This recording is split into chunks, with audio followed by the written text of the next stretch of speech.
Alright guys, let me just be brutally honest with you right now. We are staring at one of the most dangerous and chaotic early season winter patterns that I've seen in a long time. I don't say that lightly. The setup that's unfolding across the United States right now is one of those patterns where you almost feel it in your bones before you even look at the data. I've been watching this evolve over the last few days, and every single new model run has been painting the same picture. Heavy snow, brutal cold, and wave after wave of storm systems lining up one after another. And honestly, what makes this stretch so wild isn't just that we have winter storms, it's that we don't just have one. We aren't tracking your classic big-named winter storm here.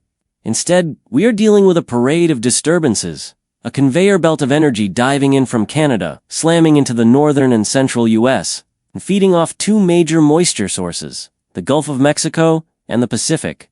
And over the next 7 days, this is going to create multiple windows for moderate to even heavy snowfall all the way from the plains to New England.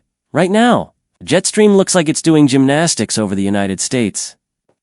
Got this big sweeping dip diving across the Pacific Northwest down through the southern plains and then curling back toward the mid-Atlantic. You've probably already seen some early season snow this morning if you live in parts of Virginia, North Carolina, or Maryland. And that's just the warm-up round. By the way, if you'd like specific weather forecasts for your region or city, please leave them in the comments. I'll answer them individually as time allows. Also, if you liked the video and subscribed to my channel, you'd be very grateful. Now, let's move on. But here's the big takeaway. Over the next few days, the jet stream is going to lock itself into a northwest due southeast orientation. And that orientation is like opening the floodgates to two things. One, multiple rounds of snow. VA got Alberta clippers shooting out of Canada like rapid-fire arrows. Combine that fast-moving energy with Pacific moisture, and boom, snow chances. Light up across the northern plains, the Midwest, and the Ohio Valley. And some of you are going to get hit more than once, point 2 repeated. Arctic blasts, that northwest jet pulls air directly out of the coldest place on the continent and launches it straight into the central and eastern U.S. And guys, this isn't just seasonably cold. This is going to be dangerously cold, especially with wind chills. This morning alone, we had more than 25 record-breaking lows from the Midwest to the Northeast. Some spots in Indiana, Pennsylvania, and New York were running 30 to 45 degrees below normal. That's insanity for early December. And we're not done. Another brutal Arctic blast dives in Sunday, and by Monday, it's downright dangerous. We're talking sub-zero temperatures across Iowa, Wisconsin, Illinois, Indiana, and into Michigan.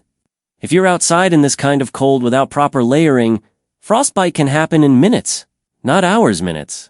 Please, bundle up. Protect your pets. Protect your pipes. This is the kind of cold that ruins things quickly this weekend. Into early next week, snow opportunities stack up across multiple regions. To daylight to moderate snow from Maryland, Virginia, Delaware, into New Jersey. Tonight into Saturday, snow develops across the Great Lakes, the Rockies, where feet of snow are likely amazing news for skiers Saturday night into Sunday, compact.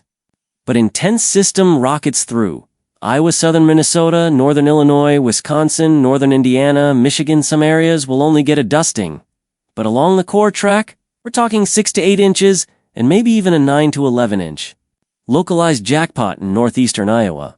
These clippers hit fast and disappear fast, but they can drop a surprising punch next week. This is where things get really interesting. By Tuesday and Wednesday, major storm organizes somewhere between the Dakotas and Minnesota. That setup screams high winds, whiteout, potential blizzard-like conditions.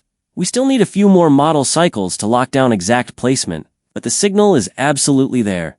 Even before we get deep into the month, I'm already watching the first truly cold blast lining up and rushing into the country within the next week. Not a soft transition, not a gradual cool down. No, this is a real slap of December air.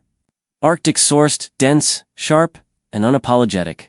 We're talking single digits, returning to the northern plains. Teens and 20s pushing down into the Midwest. And frost lines stretching farther south than they usually do this early in the season. Minneapolis. Expect wind chills dropping below zero. Chicago. Wind chills flirting with the low teens. And this is just the opening act now, snowfall. This is where things really get interesting. Early December is already showing the potential. for the kind of persistent, rolling snowfall that starts the season strong and just refuses to stop. I'm talking systems sliding out of Alberta, hooking down across Montana and the Dakotas, then dragging those long, sweeping snow bands all the way into the Great Lakes. Cities like Fargo, Bismarck, Billings, you're looking at early season. Snow totals in the 8 to 14-inch range, and that's before we even hit mid-December. Minneapolis could easily stack 6 to 10 inches in the first half of the month alone. And once we get deeper into December, the storm track opens up even more. I'm seeing an active southern jet stream meeting deep northern energy, and when those to collide, you get those classic cross-country into storms that dump snow like someone shaking out a white tablecloth over half the country. Chicago, Milwaukee, Detroit, you're staring down a December that could deliver 12 to 20 inches of snow. It's potentially more if we see multiple clippers back-to-back. Cleveland and Buffalo?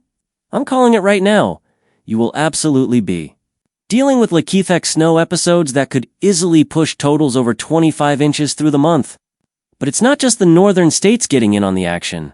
Denver, Colorado Springs, you're in line for multiple heavy bursts that could drop 12 to 18 inches over the full month. Salt Lake City might rack up a solid 10 to 14 inches. Even Albuquerque, yes, Albuquerque, could see a couple of surprise early season snow days, and then we step into January, the heart of winter. The month where everything really tightens up, January is looking cold, like wake up and see frost. On the inside of your window, if your insulation is bad cold, I'm talking deep troughs across the central U.S. Repeated cold shots dropping straight out of Canada, and the kind of air that crunches under your boots when you walk. The Midwest and Great Lakes, you're getting hit hardest. Minneapolis could see multiple nights below zero. Green Bay might spend entire weeks not breaking 15 degrees. Chicago, I'm forecasting several stretches where highs stay stuck in the teens and 20s. And the snow, yeah, buckle up. This is where the comparison to 2013 really comes into play. If the pattern sets up the way I'm seeing it, January could easily be the month that defines winter. New York City, you could be staring at two major nor'easter opportunities, each capable of dropping 6 to 12 inches. Boston may see totals climbing into the 20 to 28-inch range. Philadelphia, I wouldn't be surprised if you end up with 12 to 18 inches by the end of the month. Washington, D.C., you've got a real shot at 6 to 10 inches in a single storm. Maybe more if the track wobbles just 30 to 40 miles northwest. Meanwhile, the Great Lakes will be in their own universe. Buffalo, you might see 35 to 45 inches in January alone. Cleveland, 2030 inches is absolutely within reach. Detroit could see anywhere from 12 to 20 inches. Remember, these are conservative numbers if the lake effect machine gets going early. Out west, the Rockies should be drowning in powder. Denver might get another 10 to 18 inches in January. Salt Lake City, another 12 to 20. And the mountain ranges of Colorado and Utah could climb well past 60 to 80 inches. Ski resorts are going to love this pattern. Northeast cities, Boston, seasonal totals 45 to 60 inches. It's multiple nor'easters possible. New York City, 20 to 30 inches overall, with at least one double-digit storm. Philadelphia, 14 to 22 inches total. Buffalo, 80-plus inches easily. Pittsburgh, 20 to 30 inches. Midwest and Great Lakes cities, Chicago, 40 to 55 inches total. Detroit, 30 to 40 inches. Cleveland, 55 to 75 inches. Minneapolis, 55 to 65 inches. Milwaukee, 35 to 45 inches. Green Bay, 45 to 60 inches. Central U.S., Denver, 40 to 55 inches for the season.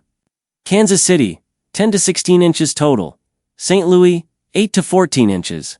West, Salt Lake City, 35 to 50 inches total.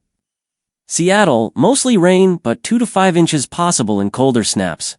Portland, 1 to 4 inches, with icy periods more likely south lighter.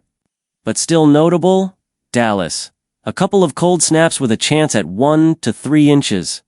Nashville, 4 to 8 inches through the season. Atlanta, a dusting or two. Maybe 1 to 2 inches if cold air sinks up. Alright, if you'd like specific weather forecasts for your region or city, leave your region or city in the comments. I'll answer them individually as I have time. Commenting is completely free. Thanks for watching, and I'll see you next time.